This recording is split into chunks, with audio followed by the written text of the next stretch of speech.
चुड़ैल की कहानी। बहुत समय पहले एक छोटे से गांव में एक लड़की जिसका नाम राधा था, अपनी माँ के साथ रहती थी। राधा बेहद सुंदर और दयालु थी। गांव के सभी लोग उसकी तारीफ करते थे और उससे प्यार करते थे। लेकिन गांव के पास के जंगल में एक भयानक चुड़ैल रहती थी।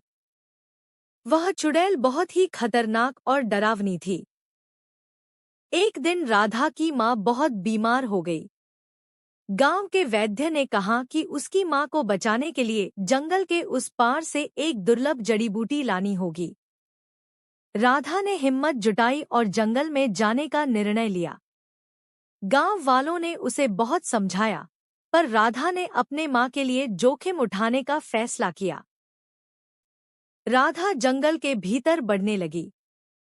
रास्ते में उसने कई अजीबोगरीब आवाजें सुनी और उसे बहुत डर भी लगा। लेकिन अपनी माँ की हालत याद करके वह आगे बढ़ती रही। अचानक उसे एक पुराना खंडहर दिखाई दिया।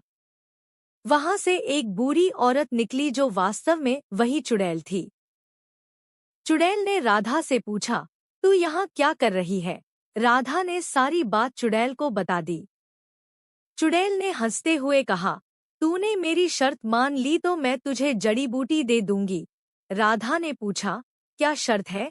चुड़ैल ने कहा, तुझे मेरे लिए 3 काम करने होंगे। पहला काम था एक जादुई झरने से पानी लाना। राधा ने बड़ी मुश्किल से वह पानी लाकर चुड़ैल को दिया। चुड़ैल ने देखा कि राधा में हिम्मत है। दूसरा काम था एक खतरनाक जानवर से लड़कर एक पंख लाना। राधा ने साहस दिखाते हुए वह काम भी पूरा किया। तीसरा और सबसे कठिन काम था चुड़ैल का प्रतिबिंब तोड़ना। राधा ने समझदारी से वह भी कर दिखाया। चुड़ैल ने देखा कि राधा की सच्ची निष्ठा और साहस ने उसे सभी मुश्किलों को पार कर लिया है। उसने अपनी चुड़ैल वाली शक्तियों को छोड़ दिया और राधा को जड़ी बूटी दे दी। राधा ने अपनी माँ को ठीक किया और गांव में फिर से खुशी लौट आई।